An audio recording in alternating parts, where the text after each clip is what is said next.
구약 성경 355면 여호수아서 23장 1절에서 3절까지의 말씀 다 같이 한 목소리로 합독하시겠습니다. 여호와께서 주의 모든 원수들로부터 이스라엘을 쉬게 하신 지 오랜 후에 여호수아가 나이 많아 늙은지라 여호수아가 온 이스라엘 곧 그들의 장로들과 수령들과 재판장들과 관리들을 불러다가 그들에게 이르되 나는 나이가 많아 늙었도다.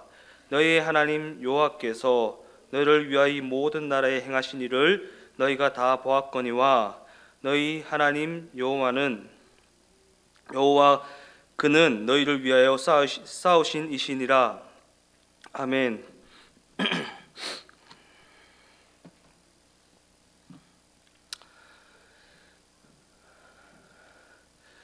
원래는 이번 주부터 요한복음을 살펴보고자 했는데 한 주 더 여호수아 말씀을 살펴보고 다음 주부터 요한복음을 살펴보고자 합니다.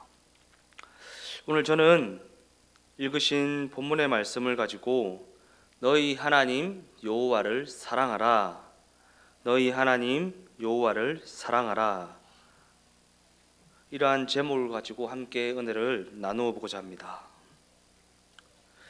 여호수아서는 총 24장의 장으로 구성된 성경이고 마지막 23장과 24장 말씀은 여호수아가 마지막으로 남긴 유언의 메시지를 담고 있다고 했습니다. 여호수아는 유언의 메시지로 두 편의 설교를 남기는데 그 두 편의 설교는 각각 다른 청중들을 향한 설교라고 했습니다. 오늘 본문 여호수아 23장은 리더들을 모아놓고 전한 유언의 메시지이고 지난주에 살펴본 여호수아 24장 말씀은 백성 전체를 모아놓고 전한 유언의 메시지입니다. 유언의 메시지를 살펴보기에 앞서 구약 성경을 전체적인 관점으로 살펴보면 결론적으로 두 가지 이야기를 하고 있는데 그 이야기는 내 말에 순종하면 복을 받고 순종하지 않으면 벌을 받는다라는 이야기를 하고 있습니다. 그러한 관점에서 구약 성경의 큰 흐름은 하나님의 다스리심에 순종하여서 어떠한 복을 받았는지, 불순종하여서 어떠한 벌을 받게 되었는지 그들의 인생의 여정과 그 민족의 역사적 기록을 통해 반복적으로 증거하고 있는 것입니다. 내가 너희 앞에 복과 저주를 두었다. 이처럼 성경을 읽어 나가다 보면 축복에 관한 이야기가 얼마나 많이 기록되어 있는지 모릅니다. 신명기 말씀을 예로 들어보면 어떠한 장은 처음부터 끝까지 축복에 관한 이야기로만 채워져 있는 경우도 있습니다. 그런데 우리가 간과하지 말아야 할 것은 또 다른 장을 보면 그에 방불할 만큼 저주에 관한 이야기도 많은 분량을 할애해서 기록하고 있다라는 사실입니다. 그리고 더욱 중요한 사실은 축복의 말씀만이 성취되는 것이 아니라 저주의 말씀도 분명 성취된다라는 사실입니다. 어떤 사람은 하나님의 속성이 사랑이라고 말하면서 어떻게 저주를 하실 수 있는가? 복과 은혜를 주시는 것은 이해를 하겠는데 왜 저주를 하시는 것인가? 라고 의문을 가지기도 합니다. 그러나 우리는 이것을 알아야만 합니다. 하나님의 저주는 궁극적으로 저주로 간 적도 없고 그 저주를 저주 그대로 놔두신 적도 없다라는 사실입니다. 그 결말이 저주가 되지 않는다라는 것입니다. 즉 하나님께서는 복과 저주를 궁극적인 목적으로 삼으시는 것이 아니라 그 복과 저주를 하나님의 뜻과 계획하심을 이루어 가시는 방편으로 사용하실 뿐이라는 사실입니다. 우리를 향한 당신의 뜻을 이루어 가시기 위해 복과 저주라는 방편을 사용하셔서 그 뜻을 이루어 가실 뿐이라는 것이고, 더 나아가 이것이 바로 성경 전체를 아우르는 중심 사상이라는 사실입니다. 그러한 관점에서 오늘 본문의 말씀도 그러한 사상을 중심으로 한 이야기입니다. 본문 23장 전반부에는 복에 관한 말씀이 기록되어져 있고, 후반부에는 저주에 관한 말씀이 기록되어 있습니다. 그렇다면 죽음을 앞두고 있는 여호수아는 왜 이런 내용의 말씀으로 유언의 메시지를 전하고 있는 것인가? 본문 23장 1절 말씀을 개역 한글 성경으로 읽어보겠습니다. 여호와께서 이스라엘의 사방 대적을 다 멸하시고 안식을 이스라엘에게 주신 지 오랜 후에 여호수아가 나이 많아 늙은지라. 본문을 개역 한글 성경으로 보면 안식이라는 단어가 등장하는 것을 볼 수 있는데, 안식이라는 이 단어는 구약 성경 전체에서 매우 중요한 하나님의 사상을 담고 있습니다. 그러한 관점에서 안식이라는 이 단어는 우리가 익숙하게 알고 있고 익숙하게 접하게 되는 그러한 단어이지만, 그럼에도 불구하고 안식이라는 이 단어는 너무나도 많은 오해를 사고 있는 그러한 단어이기도 합니다. 그렇다면 안식이라는 이 단어는 어떠한 오해를 사고 있는 것인가? 하나님께서는 6일 동안 이 세상을 창조하신 후에 7일째에 되던 날 안식을 취하셨습니다. 그렇다면 안식을 취한 그 다음 날, 곧 제8일째에 되는 날에는 무엇을 하셨을까? 아마 대부분의 사람들은 다시 일하셨겠지요 라고 대답할지도 모르겠습니다. 왜? 우리가 주일날 안식을 취한 후에 월요일부터는 다시 일하니까.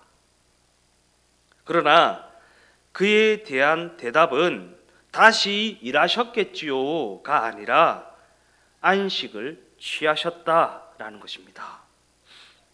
그래서 성경은 8이라는 숫자를 영원을 뜻하는 숫자로 여기고 곧 영원한 안식을 의미한다라는 사실입니다.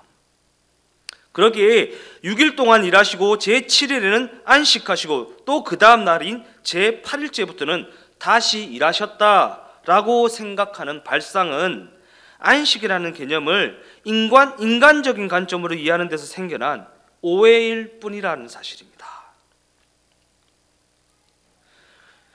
그런 관점에서 우리는 대체로 안식이라는 이 단어를 쉰다라는 개념으로만 이해하는 경우가 너무나도 많이 있는 것 같습니다.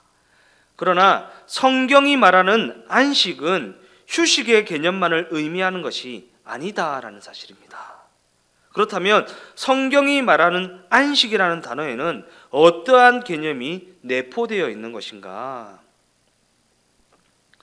하나님께서 6일 동안 창조의 일을 하시고 제7일에는 안식을 취하셨다라는 것은 창조하신 그 피조 세계가 더 이상 손댈 필요 없을 만큼 너무나도 완벽하였다라는 의미를 내포하고 있는 것입니다. 너무나도 완벽하게 창조하셨기 때문에 제8일째에 일하실 필요가 없었다라는 의미가 안식을 취하셨다라는 의미에 내포되어 있다라는 것입니다. 6일 동안 일하셔서 아우 힘들다, 피곤하다, 좀 쉬어야지가 아닙니다. 너무나도 완벽하게 6일 동안 일을 마치셨기 때문에 더 이상 일할 것이 없으셔서 7일째부터 8일째에 이르기까지 계속해서 안식을 취하셨다라는 의미가 그 안식이라는 단어 안에 내포되어 있다라는 것입니다. 그리고 이것이 바로 성경이 말하는 안식이라는 단어가 가진 핵심 개념이라는 것입니다. 즉 성경이 말하는 안식이라는 단어에는 완벽하게 일하시는 하나님의 전능하심이라는 개념이 내포되어 있는 것입니다.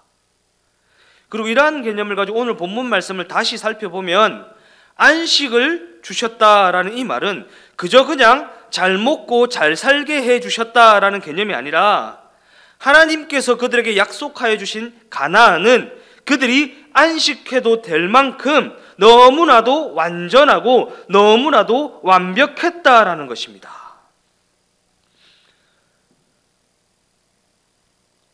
하나님께서 우리를 부르시고 우리를 구원하셔서 하나님의 백성으로 삼아주신 그 일은 너무나도 완전하고 너무나도 완벽한 것이기 때문에 이리 뛰고 저리 뛰고 아등바등하며 살아갈 것이 아니라 하나님께서 우리에게 주신 그 안식을 누리며 살라는 것입니다.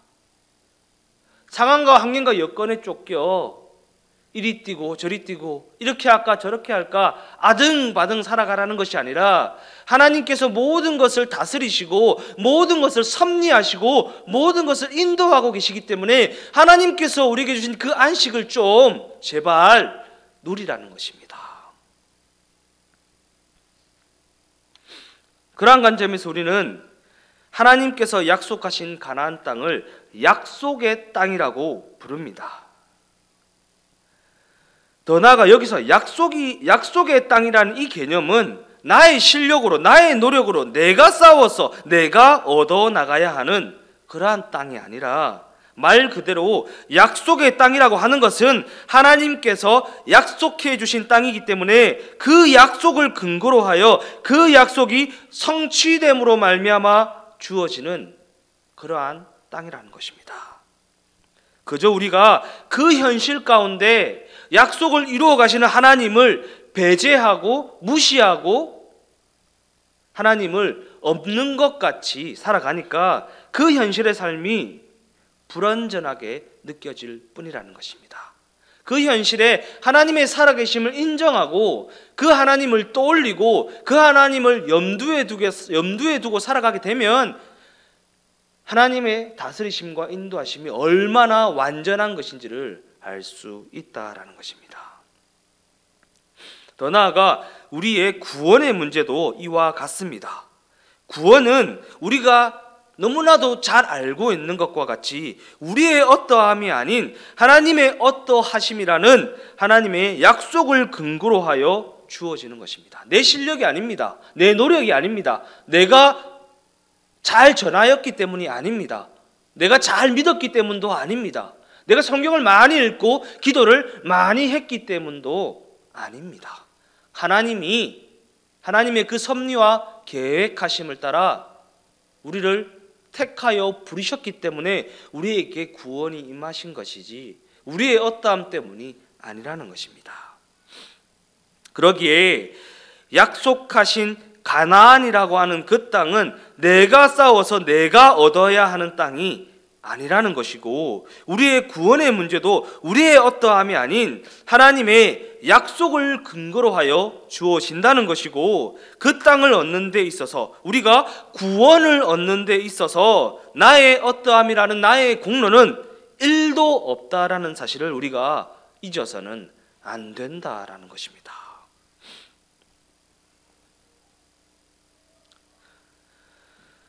우리는 가나안이라고 하는 약속의 땅을 젖과 꿀이 흐르는 땅이라는 표현을 써서 지칭합니다.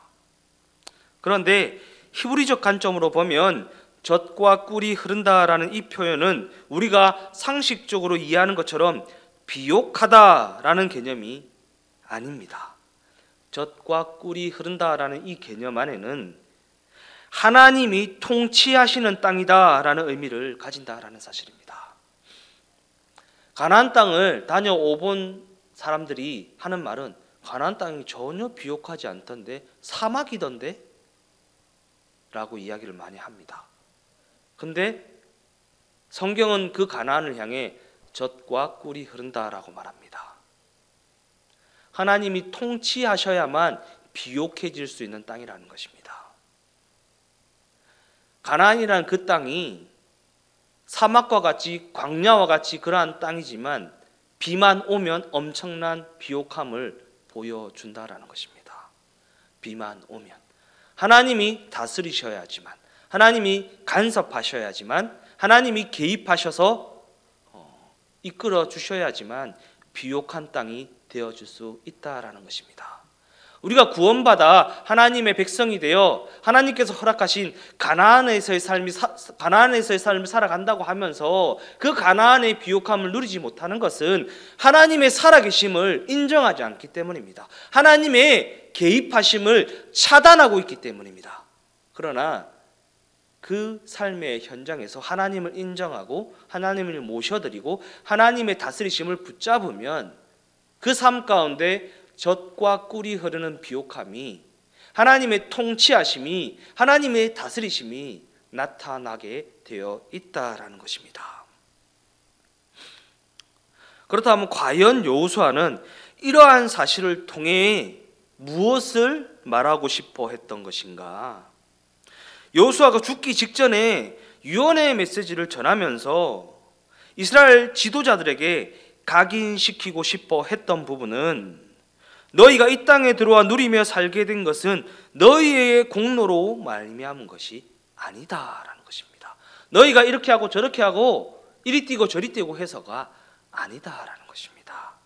첫째도 하나님의 은혜이고 둘째도 하나님의 은혜이고 셋째도 하나님의 통치 곧 하나님의 다스리심이라는 하나님의 은혜로 말미암은 것이다 라는 부분을 말하고 싶어 했다라는 것입니다. 그렇다면 그는 이어서 어떠한 얘기를 하려 하기에 서두에서 이렇게 거창하게 말을 하고 있는 것인가? 오늘 본문 여호수아 23장 말씀은 16절밖에 안 되는 짧은 장임에도 불구하고 너희 하나님 여호와라는 말씀이 무려 13번이나 등장하고 있습니다. 너희 하나님 여호와라는 말씀이 13번이나 등장하고 있는 그 이면에는 어떠한 의도가 숨겨져 있는 것인가? 먼저 여호수아는 이 말씀을 어느 시점에 전하고 있는지가 중요합니다. 여호수아가 생명을 얼마 남겨두지 않은 시점, 곧 죽기 직전이라는 시점에 이 말을 하고 있다라는 것입니다. 리더들을 다 모아놓고 백성들의 지도자급 사람들을 다 모아다 놓고 아브라함도 모세도 다 지나가고 그들을 따라 지금 나도 갈 때가 다 되었다. 이처럼 나를 포함한 모든 지도자들은 모두가 다 영원하지 않다라는 것입니다. 사람에 대한 기대를 하지 말라는 것입니다.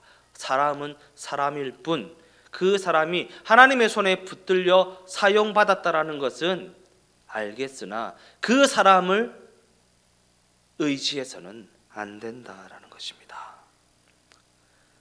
여호수아는 백성의 지도자인 자신이 죽기 직전에 이 사실을 리더 그룹에게 각인시키고 싶어 했던 것입니다. 즉 이스라엘이라는 영적인 공동체는 사람의 어떠함에 따라 좌지우지되는 공동체가 아니라 하나님의 섭리하심이라는 다스림을 받는, 하나님의 다스림을 받는 하나님의 공동체라는 것입니다. 더 나아가 그들을 다스리시는 하나님께서는 과거에도 그들과 함께 하셨던 것처럼 현재에도 함께 하고 계신다는 것이고 앞으로도 그들과 함께 하실 것이라는 이 사실을 그토록 남기고 싶어 했다라는 것입니다. 결론적으로 말씀을 마무리하면서 여호수아가 죽기 직전에 그토록 남기고 싶어 했던 유언의 메시지의 핵심은 자신이 죽으면 정신 똑바로 차리고 적과 맞서서 잘 싸워야 한다라는 얘기가 아닙니다. 여호수아 23장 11절 말씀을 다 같이 읽어보겠습니다. 그러므로 스스로 조심하여 너희 하나님 여호와를 사랑하라. 다시 한번 읽어보겠습니다. 그러므로 스스로 조심하여 너희 하나님 여호와를 사랑하라. 스스로 조심하여. 우리가 스스로 조심하지 않으면 우리 하나님 여호와를 사랑하는 것에서 떠나게 되는 경우가 너무나도 많이 있다라는 것입니다. 스스로 조심하여. 왜? 우리는 오감을 가지고 살아가는 인생이고 눈에 보이고 귀에 들리고 손에 잡히는 상황과 환경과 여건에 자유하지 못하는 너무나도 연약한 인생이기 때문에 이러한 것이 눈에 보이면, 저러한 것들이 귀에 들리면, 이러한 것들이 손에 만져지면 그러한 것들로 말미암아 시선을 빼앗기게 되고 하나님을 사랑하는 것에서 떠나 그것에 집착하여서 이리 뛰고 저리 뛰는 너무나도 어리석은 존재이기 때문입니다. 그러나 우리가 문제를 가지고 예수님 앞에 나아가 동행을 할 때면 늘 동일하게 말씀을 주십니다. 너는 그냥 나 사랑하면 안 되겠니? 나 바라보면 안 되겠니? 그저 나는 네가 나를 사랑했으면 좋겠다 라고 그렇게 말씀하신다는 것입니다. 그래서 여호수아는 스스로 조심하여 너희 하나님 여호와를 사랑하라 라고 당부하고 있는 것입니다. 여호수아는 죽음을 앞둔 이 시점에서 다른 그 어떤 말보다 무엇보다도 먼저 이러한 당부를 남기고 싶어 했다라는 사실입니다. 너희 하나님 여호와를 사랑하라. 그 무엇보다 먼저 너희 하나님 여호와와 사랑의 관계를 맺으라. 너희 하나님 여호와와 사랑의 관계를 맺으면 그 관계가 모든 것을 이끌어갈 것이다 라는 것입니다. 우리 모두의 생사하복은 상황과 환경과 여건이라는 나의 어떠함으로 말미암아 좌지우지되는 것이 아니라 사람의 선택과 실력과 능력이라는 그것으로 말미암아 좌지우지되는 것이 아니라 우리 하나님 곧 여호와의 뜻과 계획하심이라는 그 섭리하심에 따라 다스림을 받는 것이기 때문에 우리가 그와 어떠한 관계를 맺어 나가느냐가 그 현실의 삶을 좌지우지하게 된다라는 것입니다.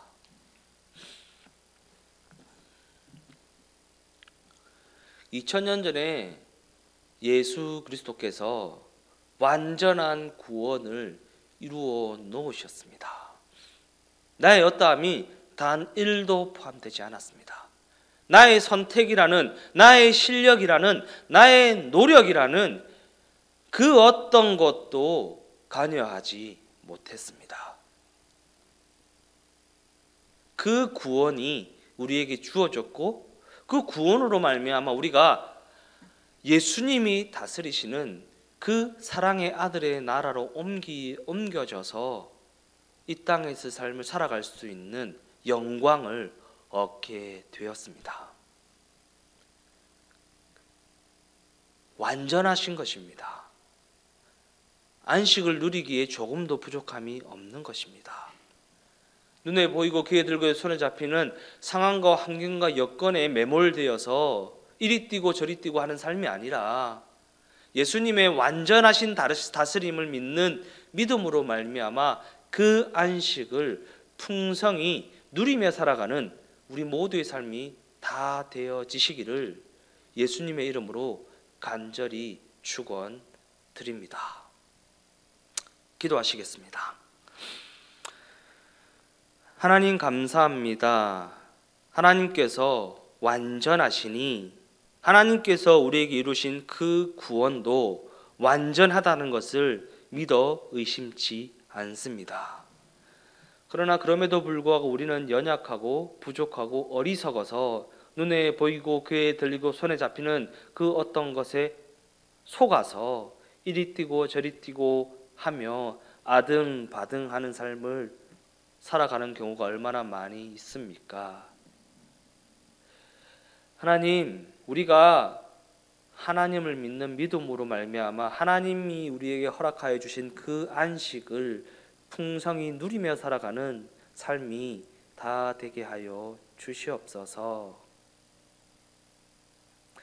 눈에 보이고 귀에 들고 손에 잡히는 상황과 환경과 여건에서 자유하지 못하는 그 모습 불쌍히 여겨 주셔서 우리를 강하신 오른팔로 붙들어 주시고 그러한 불신의 생각들에서 진리로 말미암아 자유함을 누리게 하여 주시옵소서. 진리가 너희를 자유케 한다고 하셨습니다. 예수님을 알면 길이요 진리요 생명 되신 예수님을 알면 진정한 자유함을 누리게 될 줄로 믿사오니 예수님을 알아가는 것에 더욱 집중하는 우리 모두의 삶이 다 되게 하여 주시옵소서. 모든 것 감사를 드리오며 예수님의 이름으로 기도드리옵나이다. 아멘. 지금은 우리 주 예수 그리스도의 은혜와 하나님 아버지의 지극하신 사랑하심과 보혜사 성령님의 동행하시는 은혜가 너희 하나님 여호와를 사랑하라는 여호수아의 유언의 말씀을 붙들고 더욱더 주님을 사랑하는 것에 집중하여 나아가기를 원하는 하나님의 백성들의 삶의 범사 가운데 충만하게 함께 하시기를 간절히 축원하옵나이다. 아멘.